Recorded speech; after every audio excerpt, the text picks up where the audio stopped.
Setelah kentang dikupas dari kulitnya, maka potong kentang menjadi beberapa bagian.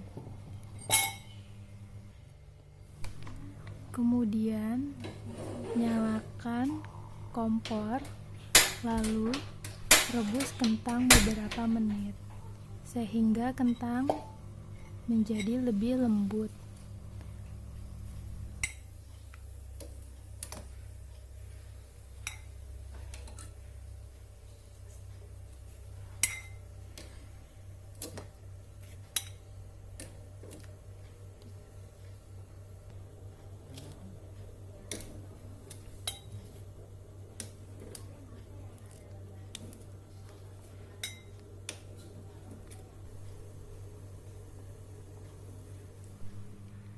Setelah kentang direbus beberapa menit, sekitar 30 menit, maka tiriskan kentang dari airnya.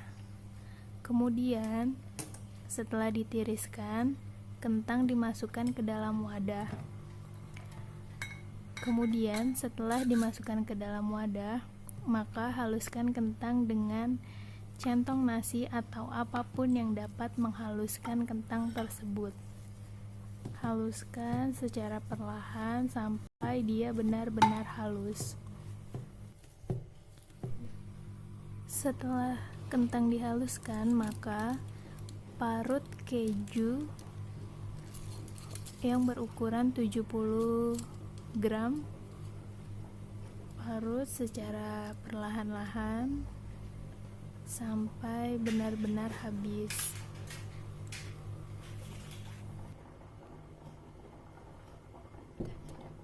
Kemudian setelah itu, haluskan kembali kentang, lalu masukkan daun bawang seledri.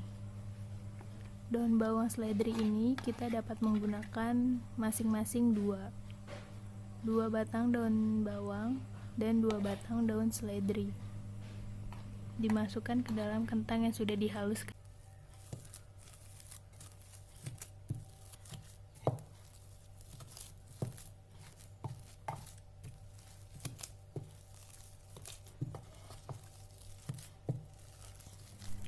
Kemudian setelah daun bawang seledri tercampur dengan rata, masukkan keju parut yang telah diparut sebelumnya.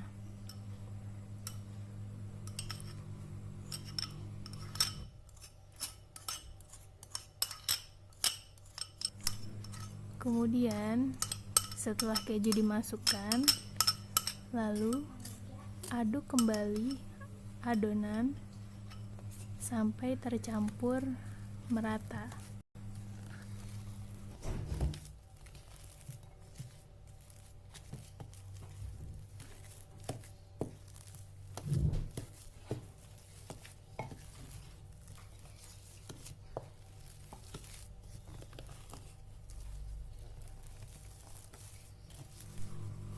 Setelah itu, masukkan tepung maizena.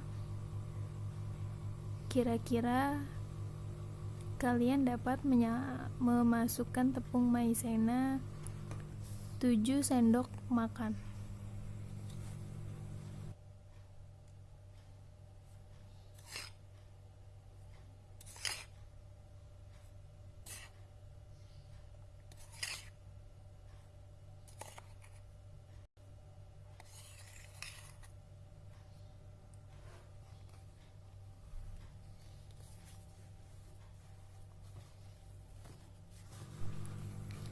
Kemudian kita dapat mengaduknya kembali agar tercampur dengan rata. Setelah tercampur secara merata, berikan penyedap rasa seperti Royco atau apapun, dan berikan ladaku juga secukupnya. Setelah ditambahkan penyedap rasa, lalu aduk kembali. Aduknya boleh seperti ini, namun harus menggunakan sarung tangan seperti ini. supaya adonan tetap higienis. Setelah adonan tercampur secara merata, maka kita dapat membentuk adonan tersebut sesuai selera, atau bisa membentuknya panjang-panjang seperti kentang goreng seperti pada umumnya. Bentuk adonan seperti ini, masukkan adonan ke plastik persegi panjang lalu gilas. Karena nggak punya rolling pin, jadi gilasnya menggunakan gelas. Setelah itu, gunting plastiknya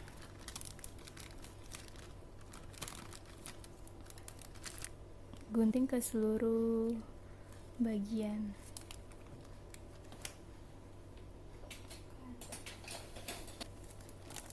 Agar adonan dapat dipotong dengan pisau. Kemudian adonan dipotong-potong. Ini ukurannya sesuai selera ya. Bisa ukuran besar, sedang, ataupun bisa juga dengan ukuran kecil-kecil.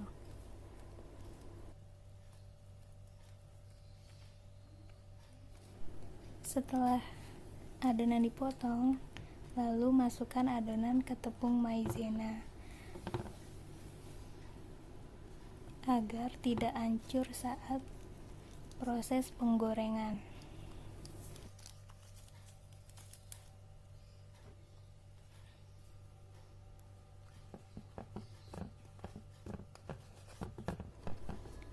Lakukan hal ini secara berulang.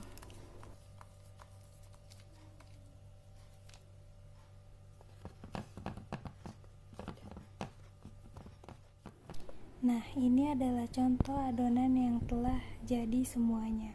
Kemudian, nyalakan kompor, lalu panaskan minyak. Setelah itu, goreng adonan kentang yang telah dipotong-potong.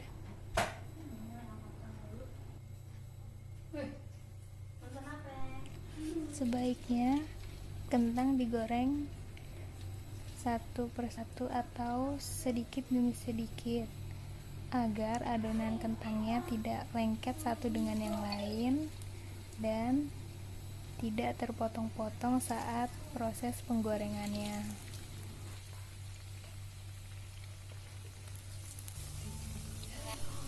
Informasi untuk kalian agar tidak sering-sering membolak-balikan kentang karena kentang dapat hancur. Nah, setelah kentang matang, angkat dan tiriskan. Nah, ini adalah contoh yang sudah jadi.